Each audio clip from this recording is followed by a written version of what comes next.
So today's topic we are going to start with is the models, that is process models. We have already seen in our last lecture that we have different types of process models. So today we are going to study three different process models, which are the waterfall model, prototype model, and the spiral model. See, when we are starting up with the models, I just want to make you clear that I'm going to focus on three things. First thing, basically what the model is about. Second thing, what are the advantages? What are the disadvantages? And then I'm going to cover that where we can use these particular models. That means in which type of softwares, in which type of projects we are going to use these particular models. So that is very important question when we practically involve these particular models. So let's start with this first model, that is the waterfall model. Basically, this particular waterfall model is the model that is of very traditional approach, and this was kind of, you can say that this was the basic model which was used in the earlier sessions, right? Now in these, what we have, waterfall model. As the name suggests, what actually waterfall model means, that means we all know how does waterfall is working. Waterfall is having the approach of top to down, right? The approach which is being used is top to down, waterfall. So top to down. Same approach is being used in this particular type of model. That is, we are going to work from top to down only. There is no way out that we can move in reverse direction. And that is a very important, point that has to be taken into consideration. That is being a major disadvantage for the waterfall model. Now starting up, waterfall approach was the first SDLC model. SDLC, I mean to say software development lifecycle model, to be used widely in software engineering to ensure the success of the project. Earlier, we didn't had many technology and many tools which were involved, and many different types of model which are in today's world which are more helpful were not available at that time. So at that time, waterfall approach was termed to be as a successful approach, but in today's approach, it is not at all a practical model. And when I say it is not at all a practical model, I mean to say that it is not being used in the industry. In this whole process, the software development is divided into separate phases. We are going to study the phases. In this, the outcome of one phase acts as an input for the next phase sequentially. This is very important. As we have, let's say, 5 stages: requirement feasibility study, requirement gathering, then design, then code, then test. So the result or the output of first phase is being as the input to the other phase. We'll see in the next slide. All these phases are cascaded to each other, in which progress is seen as flowing steadily downwards like a waterfall through the phases. That I have already told you that it is working in a cascade form. That is, it has this form. So it is basically flowing downwards, moving downwards, one after the other. The next phase is started only after the defined set of goals are achieved from previous phase and it is signed off. So the name waterfall model is given to it. And in this model, phases do not overlap with each other. Let's focus on this particular model. With the help of this diagram, we'll just see how we have explained the earlier points. See, these are the different phases. I'm not going to explain these phases in detail because We have already done these phases in SDLC, that is Software Development Lifecycle. More or less, these are the same phases which are being understood in the models also. So first thing is requirement analysis. This is first phase. Next phase is system design. So until and unless I complete all the work of requirement analysis phase, I cannot switch on to system design. I will not start the design process. So first thing is I need to finish the first phase completely, sign off, and then move to the next phase. Why is this so? Because the output of this particular phase, what will be the output of requirement analysis? SRS, that is software requirement specification document, will be created on the basis of which the design will be developed. So this is the output for requirement gathering, requirement analysis. And now this output will act as the input for the next phase, that is for the design phase here. And same way, until and unless I finish off the design phase, I am not going to move on to the coding part, right? I'll complete the logical design and then I'll move to coding part.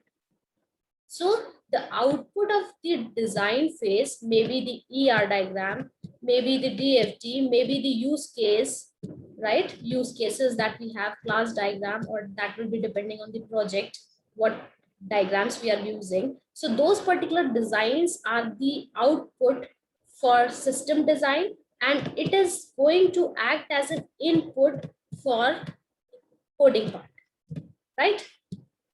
And same way, further phases are going to be used in drop down form. So this is just like a waterfall using the top down approach. Now, I do not have any way out in which I can move in the opposite direction. I cannot, because I have already completed the phase requirement, then move to design, then completed, then move to coding. Coding is once completed, only then the testing will start. Here, the testing is not starting from the scratch. It is not being done in different modes. It is done up till when the coding is complete, the testing will not start. And you can understand the concept now that the testing is very important in the early phase only, so that the errors can be recovered easily and timely, and it will not cause system or software failure. So that is the major approach which is being used in waterfall model. Now, where we are going to use the waterfall model, that is, I have taken it in the heading waterfall model application. Some situations where the use of waterfall model is most appropriate are wherever the requirements are well documented, clear, and fixed. That means the customer is very clear about the requirements, about the functionalities, whatever he wants from the product. If the customer of the or the requirements are not clear, if the requirements are changing frequently, then we are not going to use the waterfall model. Next one, product definition is stable. That is what I said right now. That is, the frequent change of requirement is not there. Only then the product definition is stable. That means it is clearly stated and it will not change frequently. Technology is understood and is not dynamic. So we have already defined that the technology which is being used, or the code we are going to implement in a specific language that is very clear to all. No ambiguity is there. There are no ambiguous requirements. It is related to same particular part. Requirements are clear and documented and stated. Ample resources with required expertise are available to support the product. That means whatever the skill set we require in the resources, we are all set with it, and all support we have in the ample. We have only then we are going to use the waterfall model, right? If we are going to hire or change our resources time to time according to the need of project, then it is not possible. Next thing, if the project is short, that means if it is a small scale project, only then the waterfall model is successful is undertaking the project. Otherwise, no. For large scale products, the waterfall model is big no, mainly. Second, if the product definition is not stable, big no. Requirements are changing frequently, no.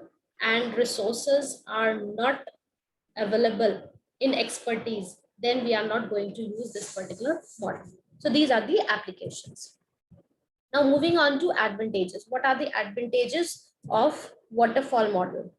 Simple is, if it is simple and easy to understand, that means what I'm talking about, I'm talking about the waterfall model.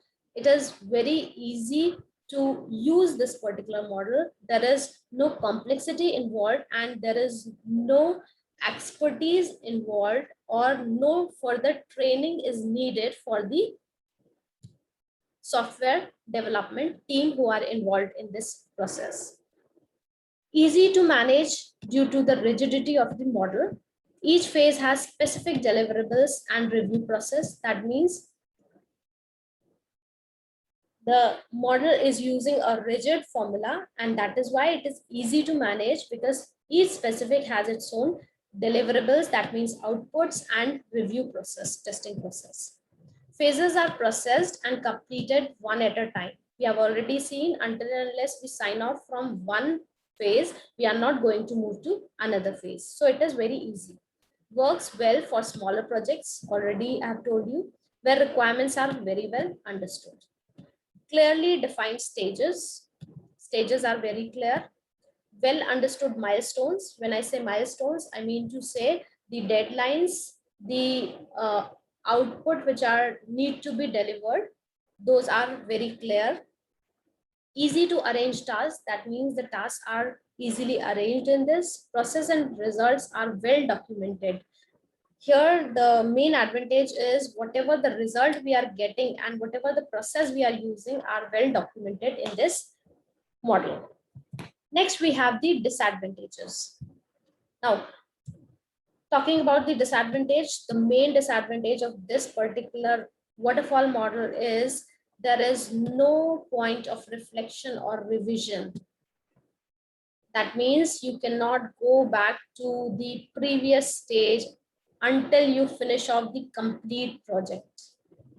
Once you have the complete product available, only then you can move to any other earlier phase.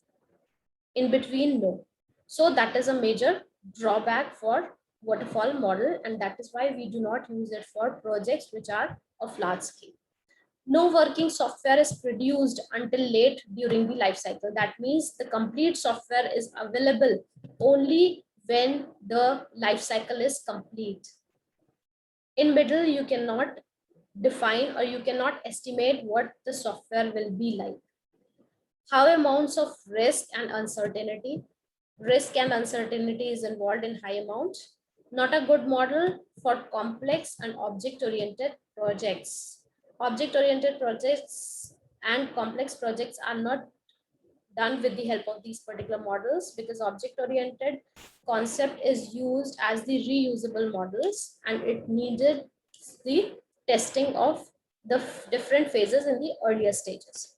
Poor model for long and ongoing projects. If you, I have already told you, if you have large scale projects, then we are not going to use this model. Not suitable for the projects where requirements are at a moderate to high risk of changing, that is frequent changing of requirements, we are not going to use. That is why high risk and uncertainty is present in this model. It is difficult to measure the progress within these stages. Cannot accommodate changing requirements. It can only work on with the stable requirements, right? So this is all for the waterfall model. I hope you have got the clear idea what actually the waterfall model is. Next is the prototype model. Now, prototype model is what, as the name suggests, prototype is a small working model or small working prototype which is available at the earlier stage so that it gives a satisfaction to the customer, and if any changes are required, that will be re-engineered, which will take lesser time and it will include less of the risk, right? So it is a software development model in which prototype is built. We all know what is a prototype, a small working model. That is the prototype. Prototype is built, tested, and reworked until an acceptable prototype is achieved. It also creates base to produce the final system or software. That means until and unless the customer is not satisfied with the prototype, the actual build will not start and rework will be done only on the prototype itself. And once the prototype is acceptable, then the actual work on the software development will take place. It works best in scenarios where the project's requirements are not known in detail. So wherever the project's requirements are not clear and not known in detail, customer are not well aware of the requirements, then in that scenario, we use prototype model. It is an iterative trial error method which takes place between the developer and the client. See, a prototype model needs rigorous interaction between the developer and the client, that is the customer. Why? Because developer is creating a prototype and always interacting with the client and getting the feedback whether he is satisfied with the prototype or not. And the client is quite interactive and will always give the feedback for the same. So this is the actual working in graphical form, how it is defined. First phase is the requirement analysis. See, stages will be one or the same. We are going to gather the requirements. We are going to do the feasibility study, then the design, then the coding, then the testing, then the maintenance, right? But there will be slight difference between the working of the stages, or there will be a cycle, there will be a different phase which can be involved in different models. So next one is feasibility study will be done. Then we have a software design. Now with the design, we are working on with the with the prototype. Now this particular design, with the help of this design, a prototype will be created and the customer will evaluate this particular prototype. It is going to give the feedback regarding it, reviews and updation if needed, and again the design will be updated and again the prototype will be built. And this particular process will continue, this loop will continue until and unless the customer is satisfied. Once the customer is satisfied with the prototype, the coding will begin. Now you can see that here we are saving the time and the risk which will be involved, which is involved in waterfall model. In waterfall model, you are getting the product only at the end of the life cycle. And if that product is not satisfactory, you are going to start the process from the scratch, which will involve more of cost, more of efforts, and more of time, right?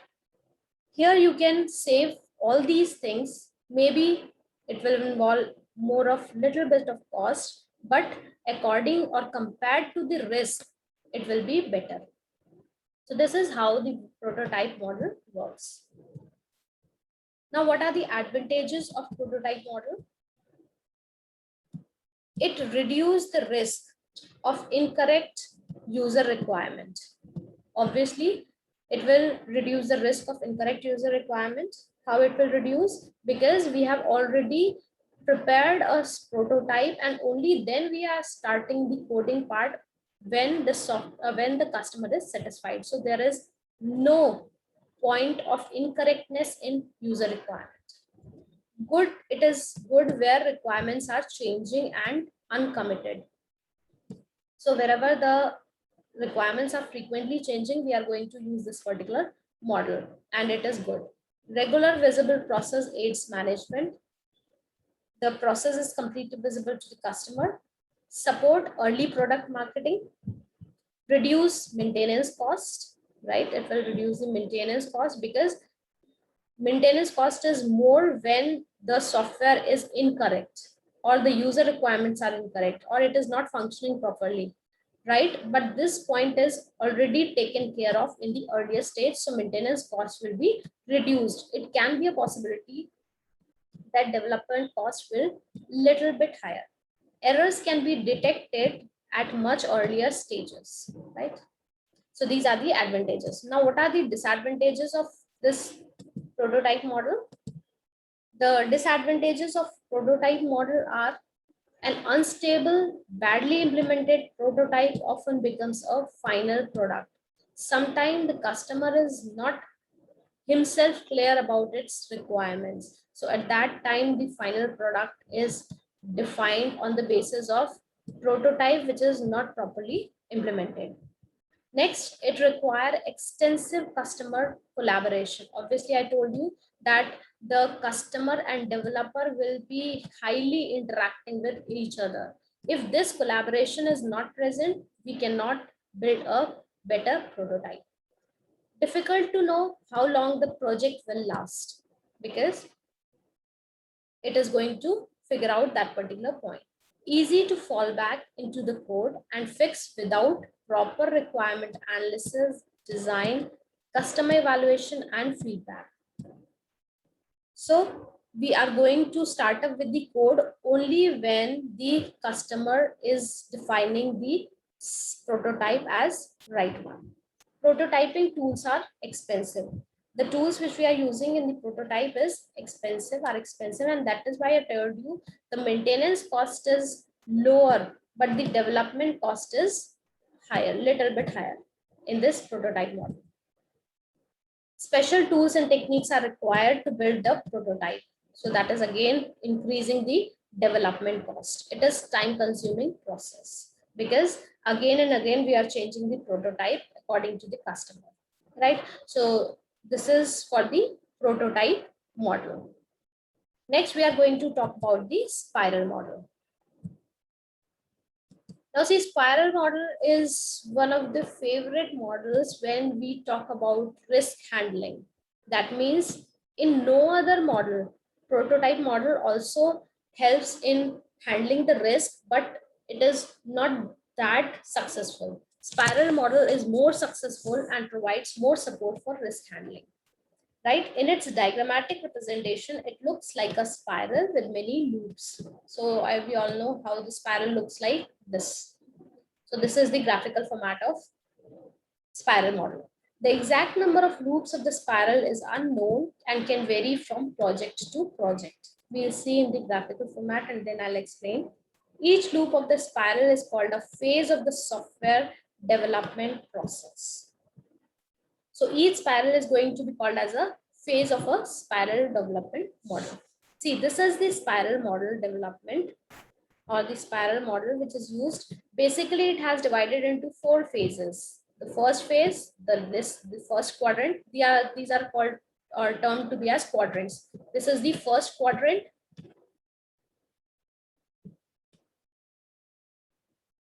This is second, third, and fourth. So these are the 4 quadrants and termed to be as 4 phases. First is the determining the objectives, identifying and resolving the risk, development and test, and then plan and next iteration. And you can see this particular spiral that is starting from this particular part and one spiral is being completed up till here. It is starting from here. It is not abstract. It is starting from here and it is ending here. One spiral is ending here. Second spiral is ending here and third spiral is ending here, right? And how many number of spiral loops we will have, it will depend on the project. So one spiral will include prototype 1, another spiral will include prototype 2, and so on and so forth. So basically what we are going to use, we are going to start up with determining the objectives. Then we are going to see how the objectives, how the requirements are identified and analyzed. It can be with the help of the customer and the developer. Next thing we are going to, when I say determining objectives, we can also define requirements are gathered from the customers and the objectives are identified, elaborated and analyzed at the start of early phase. Next thing is identify and resolve risk. So what will we do here? This is the second quadrant, and in this, the risk associated solutions are identified and it is developed in a prototype form.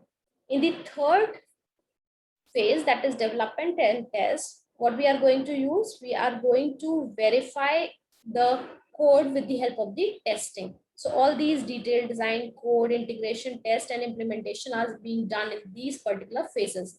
Basically, requirements are validated and verified. Validated and verified means whether we are developing the right product or not. And last one is the plan and the next iteration. We'll do the review process. So this is the spiral model. I have already stated the different phases of spiral: objectives, determination and identify alternative solutions, identify and resolve risk, develop next version, and review and plan for the next phase. So these are the 4 quadrants which I have explained. So that's all for this lecture. Thank you very much.